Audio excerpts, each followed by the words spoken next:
You're listening to the Freelance Blend Podcast, episode 157.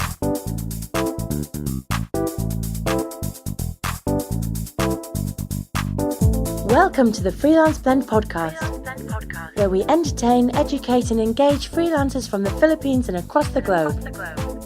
And now, here's your host, Marv De Leon.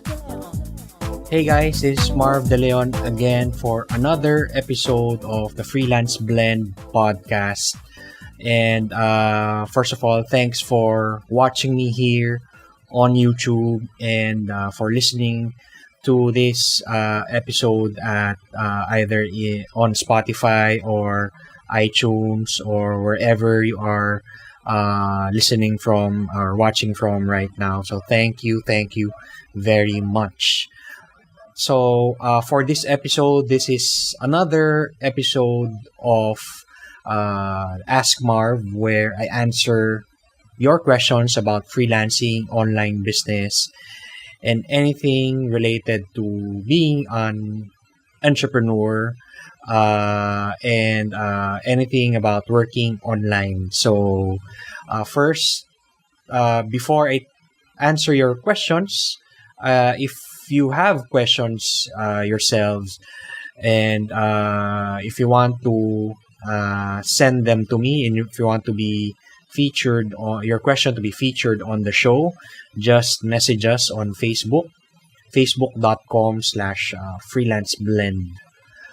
Or you can also email me directly, marv@freelanceblend.com.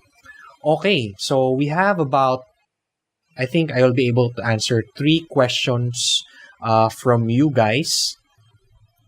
So, question number 1.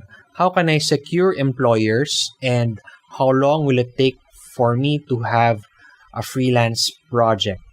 By Renee.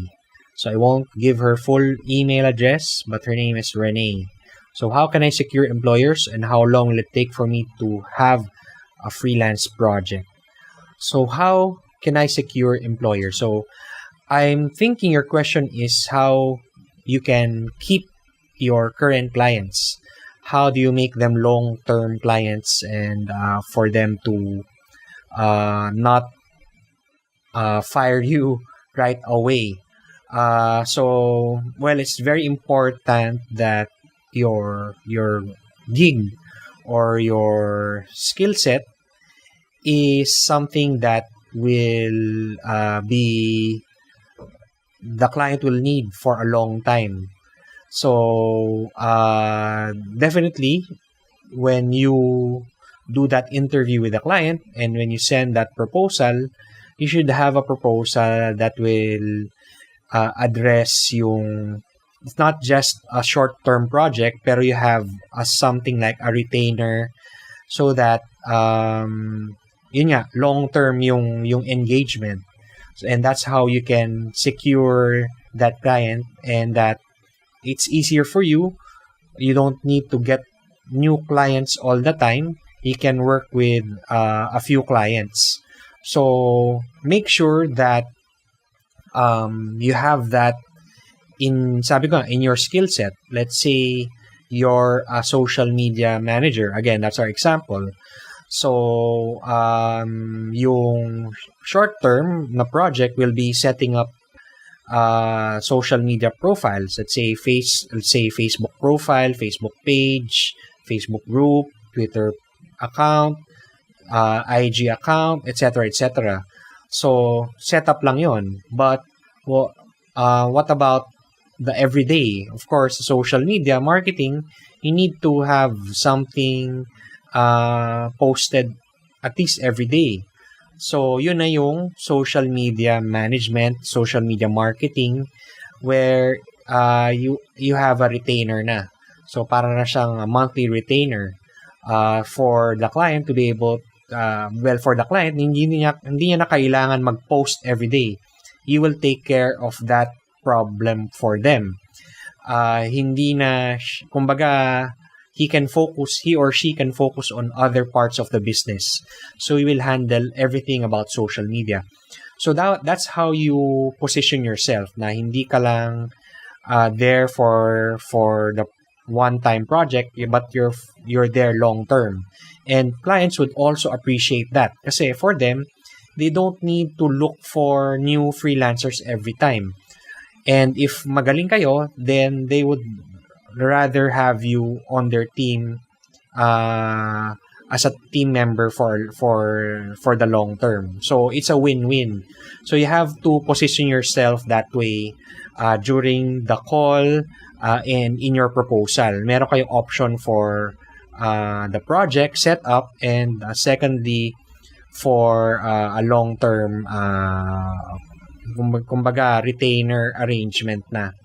So that's how you secure a client, and then if that works, then and if you are able to charge high, sabihin natin $1,000 a month, then okay ka na than looking for $1,000 clients every time.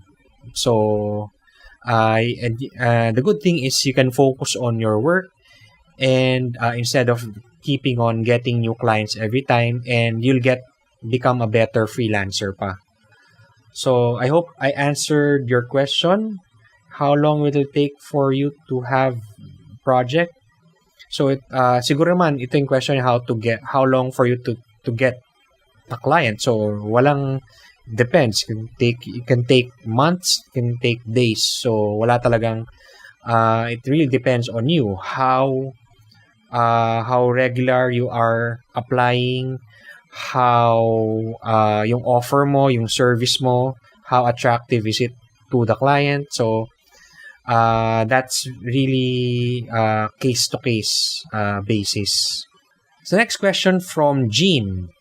How to make it big in this industry and make a difference as well. So when you're talking about industry, maybe you're asking about the freelancing industry and how to make a difference. So how to make it big? I'd have to say for you to become a big fish in a small pond. So you have to have a small pond. So you have to choose a niche. Let's say if you want to make a name for yourself, let's say in the freelancing industry, well, hindi naman, unti-unting dumadami na rin ng tao sa freelancing industry dito sa Pilipinas. And if you want to make a difference, then you have to choose a specific niche. Let's say my friend who I interviewed recently, si Neil Reichel, he's a chatbot nabubulol ako palagi. Chatbot guru. Hindi naman ako Bisaya. But yun, chatbot guru si Neil Reichel. Parang from out of nowhere, bigla na lang siyang sumipot sa social media because people were sharing and interviewing him and featuring him sa mga courses. And kasi he got known as an expert sa chatbots. So he focused on that specific niche within the freelancing industry. And because of that, nakilala ko siya. I met him in one of the events and then I invited him to become a guest sa aking social media workshop which was last week. At well, thank you pala sa mga nag-attend. It was great, and thank you to Neil and Ginger for attending that workshop as my guest. So I digress, but yun, nakilala siya, and because of that, I also featured him on the show and my workshop because siya lang yung talagang sabihin natin matunog ngayon when it comes to chatbots. And a lot of people would like to learn more about chatbots. So, again, focusing on a niche to become that big fish in a small pond. So, thank you, Jean. I hope I answered your question. And our last question is, I would ask how you started and ask for some tips and advice how to improve my business and to increase my value. How I started? Well, mahabang from Francis. Thank you to Francis. He's an medyo intermediate freelancer na siya. So, yung how I started, I think I answered that in many episodes already of Freelance Blend. and sa mga webinars. Can also find out about my story in the about page of freelanceblend.com. So just go to freelanceblend.com/about. You can also find out more about my story sa aking personal professional website, marvdeleon.com. So para mabilis lang, I don't need to tell that story again.